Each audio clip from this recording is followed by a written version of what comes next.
Alright, we're down in the engine room here.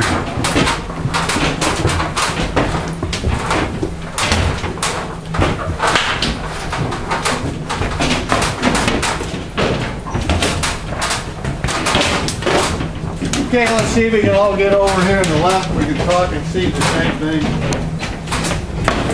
I'm going to be working with this engine.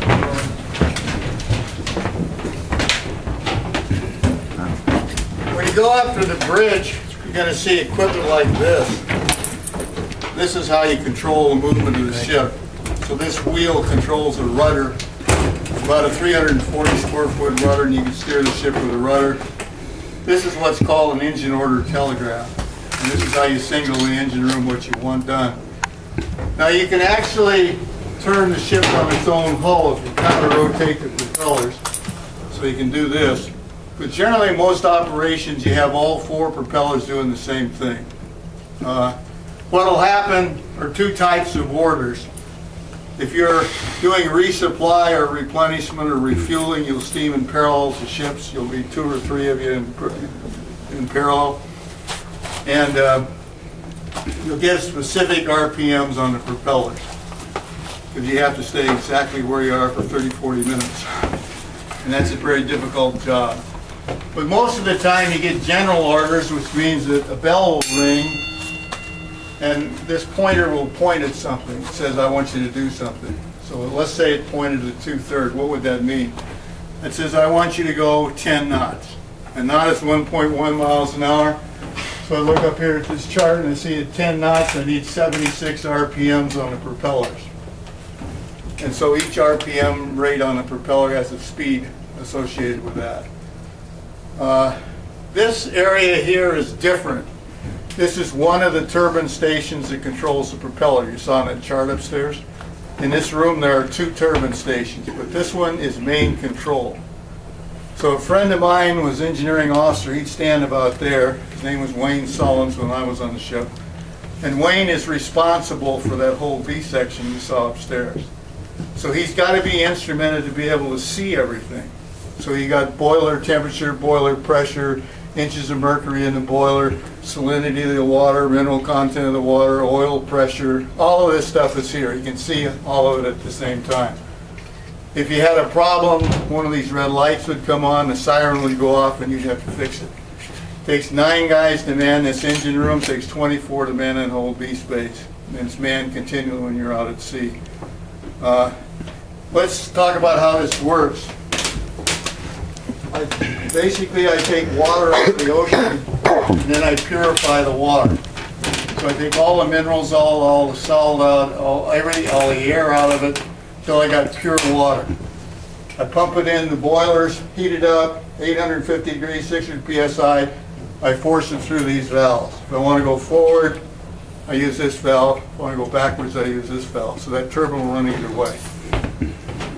This ship actually went backwards in World War II and launched airplanes going backwards. It had a part Cherokee Indian on here by the name of Jocko Clark, who was the admiral. And he's a famous admiral from World War II. You can see him up in the admiral's quarters, full Indian headdress. He got more mileage out of that with Bob Hope and several other people like that. So the steam goes through this valve, goes through the turbine. They're serially connected. There's a high pressure and a low pressure turbine. When the water gets through, the steam gets through, it condenses back to water. You suck the water back in. It does a closed loop system. You keep adding ocean water to it, so you got almost unlimited supply. You got evaporators in the process, so you produce fresh water. So you produce 110,000 gallons of fresh water every day. Now that's what you cook with. That's what you drink with, that's what you take showers with, that's what makes life livable at sea. Otherwise, I did one saltwater shower on the flight deck and 2 cruises.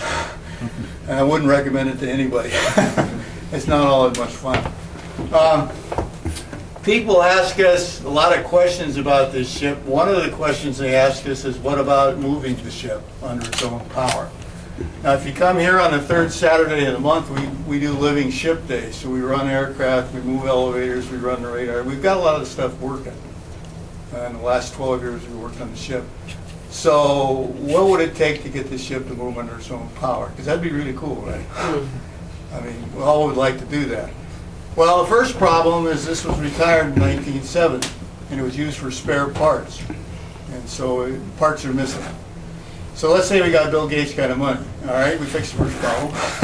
The parts are out there, we can put them in. What's the second problem? A little bit more serious. This has not been run since 1970. So what would that mean? That means if we powered this up, it would leak like a sieve. What's the problem with a high pressure steam leak?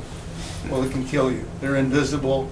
What you do is you take a broom handle and you go like this, it cuts the end of the broom handle off, you got a leak, you'd have to go through and fix all this stuff. We could do that. It's feasible to do that. It would take a long time and a lot of money, but we could do that. What's the third problem? Where you're standing. It's 100 to 120 degrees all the time. And the other two sides of here are the fire rooms, they're 120 to 140. Who knows how to run this equipment? Old guys. How old are we doing that? Not really too cool. So the likelihood of moving this under its own powers is probably not going to happen. Now saying that, we're going to have to move it someday and scrape the hull.